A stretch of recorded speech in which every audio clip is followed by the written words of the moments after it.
President Trump is pushing a hard truth the world has avoided for decades.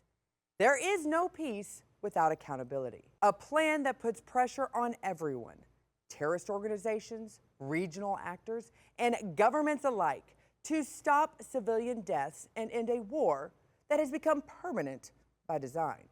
Now, supporters say this is the first serious attempt to force results instead of managing a chaos.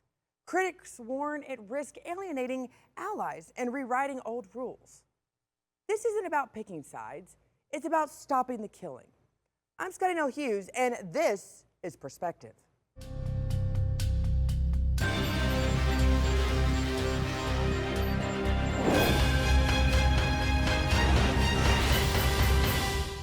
For decades, Gaza has been locked in a cycle of violence that has failed civilians on all sides. Temporary ceasefires collapse and flows without oversight. Armed groups embedded within civilian governments and populations, military responses follow, and innocent people always suffer. Now, President Trump's framework challenges a familiar pattern by emphasizing conditional reconstruction, governance reform, and enforceable security guarantees, grounded in leverage rather than rhetoric. Now, from an American First perspective, the goal is stability, fewer regional shocks, and reduced risk of escalation, and an end to policies that manage conflict instead of resolving it. Now, this conversation matters because peace is not just a moral concern, it is a strategic one. Now, under international humanitarian law, Hamas is designated a terrorist organization by the U.S., and EU is prohibited from targeting civilians or using civilian infrastructure for military purposes. Now, Israel, as a sovereign state, remains the right to self-defense, but is bound by the principles of distinction, proportionality, and necessity under the law of armed conflict. Collective punishment and indiscriminate harm to civilians are prohibited under the Geneva Convention. So now the question is whether external leverage, economic, diplomatic, and political, can enforce those standards where previous efforts have failed. So joining me first is someone who believes this strategy is the only way to break a cycle that has killed generations of civilians. Steven Leskovich is a candidate for Florida Attorney General. Welcome, Steven. Thank you for joining me. Thank you very much, Scotty, for having me on. You know, President Trump's plan makes a controversial claim that peace requires holding both the Hamas and the Israeli government accountable for civilian harm. Why is that distinction important? Well, it's very distinctive and it's very important because when you've got two sides, you've got President Trump acting as both an arbitrator and or a mediator. Both sides have got to have some kind of onus going into it and coming out of it. So there has to be some kind of accountability on both sides of it. Interesting. And so how do you think tying this reconstruction idea that Trump has put forward and aid to strict conditions, no terrorism, no civilian targeting, real governance, do you think that has changed the incentives on the ground? No. And well, I hope it does change the incentives on the ground. I don't know if Hamas is going to be able to actually stand up to their end of the bargain, if that's what Israel agrees to, and if that's what's going to happen in the Gaza area, then hopefully that's what they're able to do. However, both sides have got to be willing to actually do that. And it scares me that one side would be willing to do it and the other side's not going to do it. Well, and when you look at it right now, I do think that President Trump is approaching this from past presidents, past leaderships in the Middle East. I want to look at it from the fact that President Trump has always seen economic stability to be a way to actually heal the culture. To him, I think he's agnostic. He's actually admitted to be somewhat agnostic when it comes to things. So he thinks the only way to bring peace to the area is to bring an economic motivation for the people there. Do you agree with this? And if Hamas also would agree to it, and Israel would agree to it, do you think there's likelihood that will happen? I do, yes. You know, any type of economic prosperity, whether it's rebuilding the whole Gaza area, whether it's rebuilding, the Israel area, can certainly benefit everybody politically, economically, socially, with the education system as well as politically. Hopefully those types of having those types of economic policies put into place is certainly going to benefit the entire region. But Stephen, here's the thing. You and I, this is not rocket science. You can look at it and see. Use it in various war zone areas. Obviously, economic stability, economic encouragement obviously always brings positive, peaceful areas to that land. Why has this not been suggested before? Why is it President Trump, the first president, to actually say this is what we need to do? And why is he getting so much pushback, both from Republicans and Democrats, about actually going down this course rather than trying to say, you're right and you're wrong, which is what past administrations have done? Outside of when President Trump was there from 16 to 20 or 21 to, the entire previous administrations have all been, let Israel do what Israel do. If they get attacked, if they need help, then we'll come to their aid. I think President Trump is the first one to actually be proactive, to try to actually be there for Israel, to actually try to make the development, to actually encourage Israel to be very proactive. And he's actually the first one who has actually taken the initiative to move this region forward.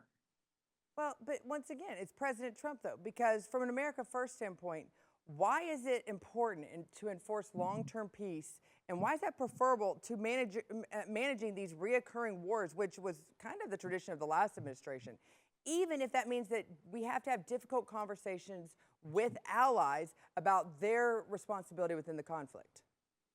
Scotty, look, the entire left is anti-Trump, no matter where we go. If President Trump said, I wanted to rebuild parts of Africa, the left is going to then the left is going to oppose it. If he said, I want to rebuild parts of Texas, the left is going to oppose it. So it just happens to be Israel. It's kind of been this, stepchild that the rest of the world doesn't want to help. He's the first president who actually is stepping up to the plate and saying, we're going to do this. It's very important to have Israel to be sound, to be protected, to have democracy there, to be able to have self-interest there. Having all types of economic stability in that region is very important because that entire region is in chaos.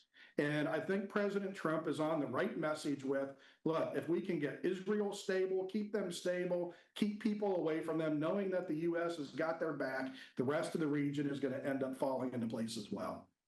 Okay, so then one of the parts of this is that obviously the accusation that Hamas is the one doing a lot of the conflict from the piece of the Gaza side.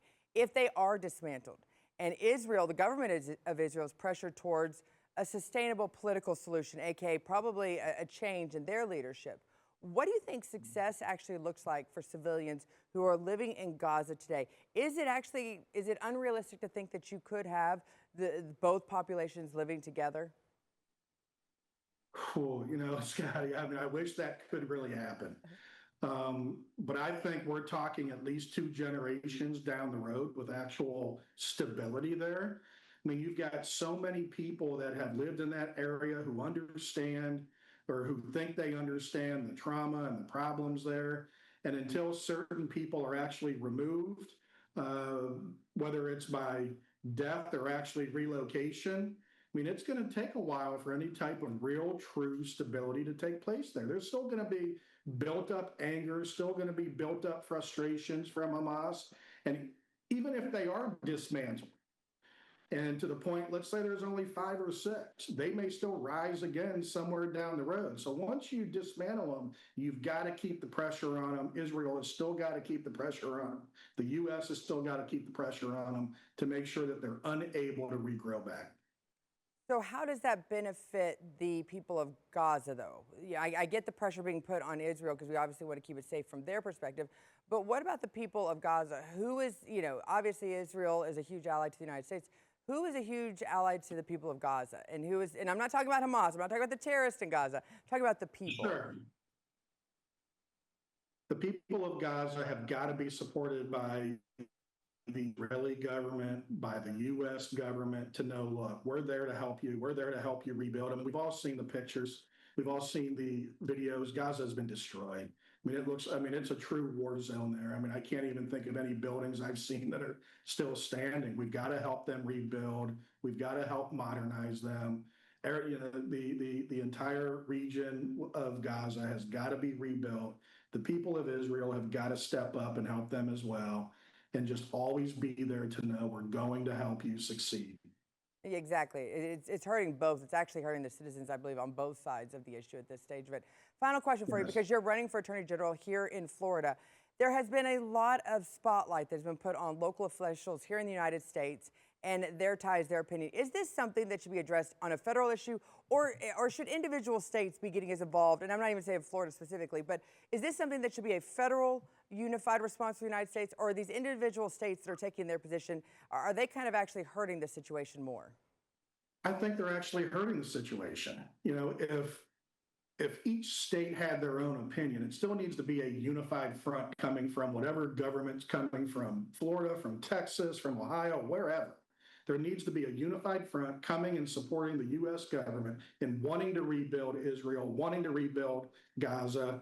And if we've got 50 different states giving 50 different things of opinions, and then the federal government somewhere in the middle, it's just going to create more problems. And Steven, I can't let you leave before I ask this one last question on this. Do you Yes, think ma'am. if Trump's background was anything but a builder, do you think he would be getting the criticism for this plan? Let's just say, what if he was like a doctor or maybe an engineer? Do you think one of the reasons why he's getting so much criticism is because he has done developments around the world?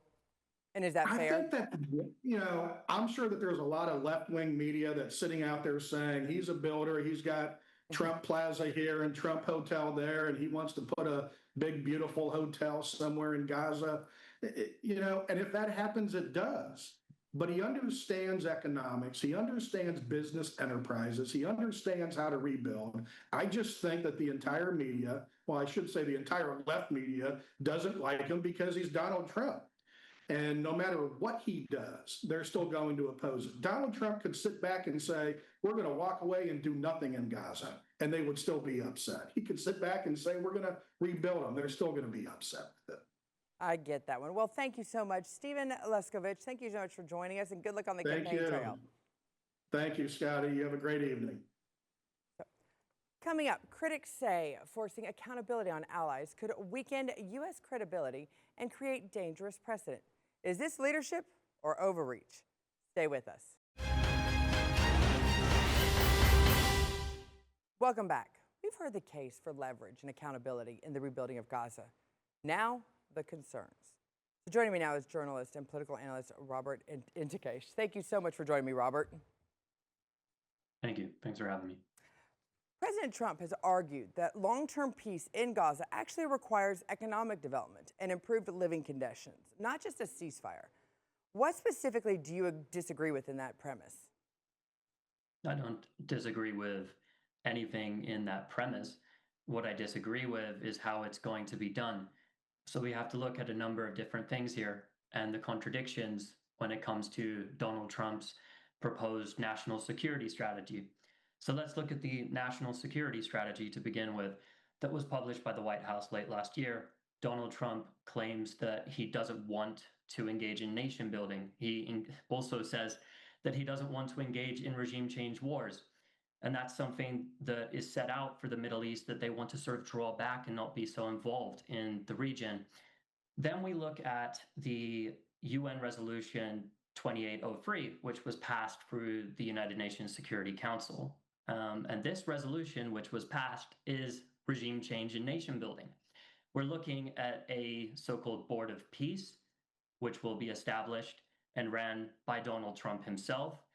And then it will be funded by who? The US taxpayers. And it will take away the ability for the people in Gaza to be able to determine their own fate, to have democracy.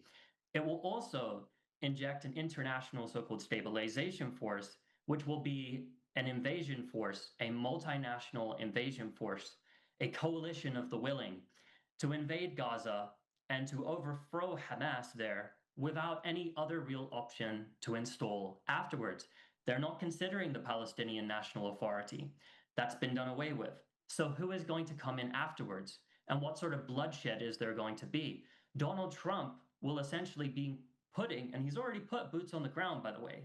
US soldiers are already stationed there, and they're already supervising what's called the Civil Military Coordination Center. And so they're already managing everything that's happening there. There's no prospect for any sort of rebuilding at the moment. There is a strategy, a 32-page document, which was drafted and sent to the Turkish government and other regional governments. But it's not something that's realistic because the US itself is talking about only reconstructing, if Hamas doesn't disarm, only reconstructing in the area that Israel currently controls. Israel is supposed to be withdrawing from that territory, which is supposed to be 53% of Gaza. It's currently around 60% of Gaza because they keep expanding the zone. So where's this reconstruction going to happen? Which Palestinians are going to benefit from this? The majority of the population are in a territory controlled by Hamas. And so what's the plan to rebuild Gaza or even clear the rubble, which we hear will take 10 years to do by itself? And how much will the US taxpayer have to pay for that? I understand. I hear you. I hear exactly what you're saying. It's something that is very valid in those concerns. But do you not think that the reason why we're in this situation in the first place is because no other country has come in with a solution for this, especially those that are around it, and said, here is a solution that is going to make everybody, give them some sort of a win, that maybe if other countries had stepped in prior to this, that Trump would not have to come up with this plan that solely relies on the American taxpayer for this organization? Where are the other ones in the region? And why aren't they as organized as, per se, Israel is? I think if we had a Palestinian organization that was as pro civilian life, saving civilian life, as some might say Israel is, that maybe they would have a bigger seat at the table? To begin with, Israel has committed a genocide and mass murdered 70,000 people, including bare minimum 20,000 children, including over 120 members of my own extended family. So when we talk about Israel protecting civilian life, I mean, this is a bit of a joke. The question, with all due respect, the question that was posed to me, with that aside, is about others offering up plans. Well, just before Donald Trump's proposal, there were meetings at the United Nations. Saudi Arabia and the French government came together to put forward a proposal on the table at solving this issue. And that is why you had all of these nations across the Western world recognize Palestine as a state.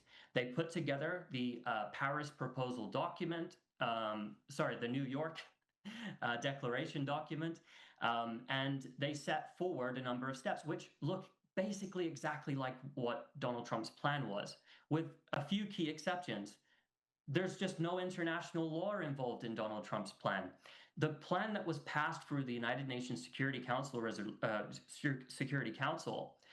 was, of course, opposed by China and Russia. But if you look at the text itself, there is no preambular statement. There's no mention to the Fourth Geneva Conventions or decades and decades of UNSC or UN General Assembly resolutions. Nothing at all. We've just, started with a clean slate in terms of human rights and stability in the area and precedent set. And we're just going with what Israel wants. And we're just going with a vision which the US taxpayer will have to pay for, nation building in Gaza, a regime change war in Gaza, without any promise of a Palestinian state. And that is what this issue ultimately comes down to. How are you going to achieve a Palestinian state? Are you going to have a one-state solution, a two-state solution? There's no solution here. And that is ultimately what we need in order to take a step forward, is to actually have some basis for saying, well, this is how we're going to end the conflict. Not, hey, we're going to send a regime change force in and American boots on the ground. Perhaps at one point, Americans are going to die fighting for this war. And we're going to do another nation building exercise in the Middle East, which is going to cost God knows how many billions of dollars for the people in the United States.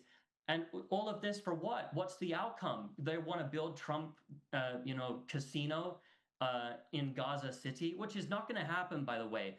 In order to overthrow Hamas, I'll give you an idea of what it takes to do it, right?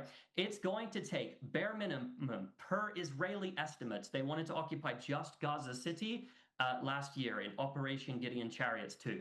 They said at least 200,000 soldiers, boots on the ground, are going to have to be put in there, and it's going to take up to 10 years to do it, an entire decade, just to occupy Gaza City alone. Not talking about Khan Yunis or Rafah or any of these other areas. No, just Gaza City. So what is this international stabilization force going to do?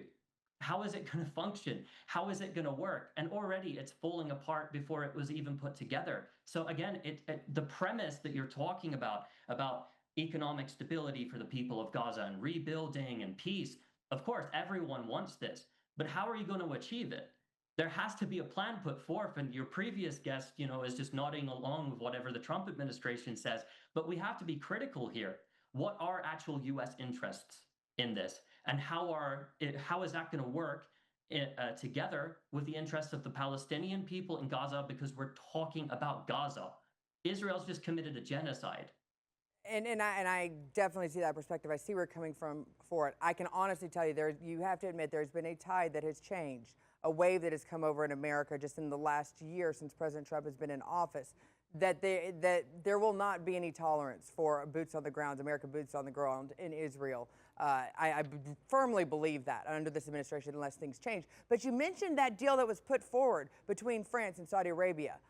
Those are both Saudi Arabia is a huge fan of Donald Trump's. He's a huge fan of theirs. Why was that deal not accepted across the world? I mean, if everybody can agree that plan's a better plan, why are we not hearing outside standing on that potential and Trump's plan still being the one that the center focuses on? Everyone accepted it. It was passed through the United Nations General Assembly with flying colors. So then why don't we do something about it? Why don't we put it in place? Just because Donald Trump said that it doesn't work? Israel said no. Israel said no, and Donald Trump said, when Israel says jump, Donald Trump says how high. That's what happened. Donald Trump said, okay, the Israelis don't want it. Let's take the plan, the proposal put forward by Saudi Arabia and by France and the others who joined in, and let's gut it of everything that makes it good for Palestinians. And let's make sure it's pro-Israel as it can get, and that it's not going to work to the benefit of peace and stability in the region. That's the missing point here. Like, there was a plan put forth. I personally don't think that plan would even work to begin with, but it's a better plan than the one that is currently in action. For instance, look at the way that the ceasefire is going. Phase 1 of the ceasefire was supposed to go for a few weeks. We're now months and months into this. We keep hearing about when phase 2 is going to happen and how it's going to be implemented. Are we going to have private military contractors on the ground? And, where's the investment going to go? And are these 5 ISIS-linked militias filled with Takfiri terrorists who Israel created and backed inside Gaza? Are they going to take over Gaza?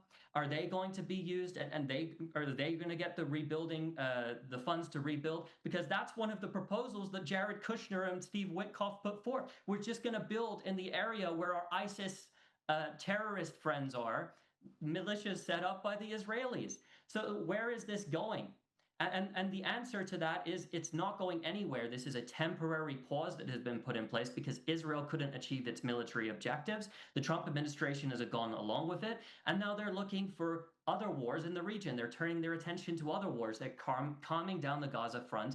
The ceasefire, where is phase 2? Right. Phase 2 hasn't happened, and we're caught in limbo. I said this as the ceasefire was being announced on many shows at the time. As the ceasefire was being announced, we're going to be in limbo between phase 1 and phase 2. And this is going to go on for months and months and months. And that's exactly what has happened. Okay, well, Robert, I'm going to leave you with this. At least we're seeing movement. You have to at least find some sort of positive in that situation. At least we're talking. Where in the prior administration, there was never going to be an end to it. I get where you're saying. I see where you're coming from.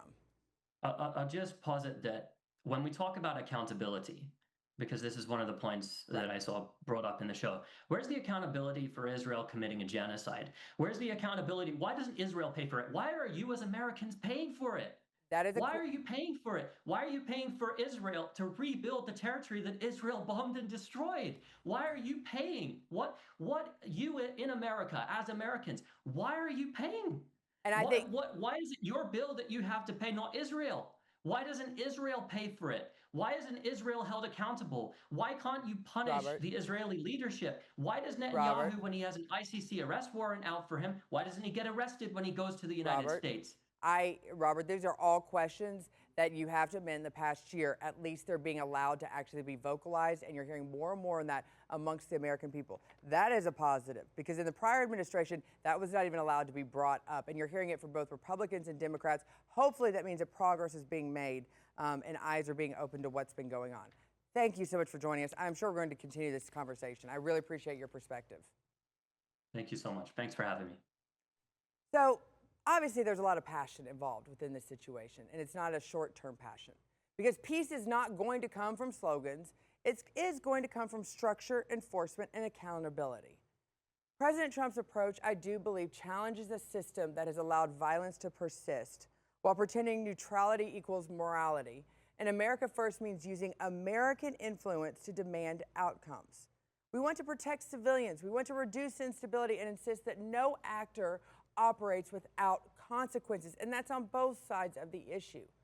The uncomfortable truth is, doing nothing is not neutral. It is a decision, and it is a decision that is made with really predictable results. If accountability can save lives and end a war passed from one generation to the next, then it deserves some serious consideration, not this reflexive rejection automatically out of the gate from either side. I'm Scottie Nell Hughes, and this has been Perspective.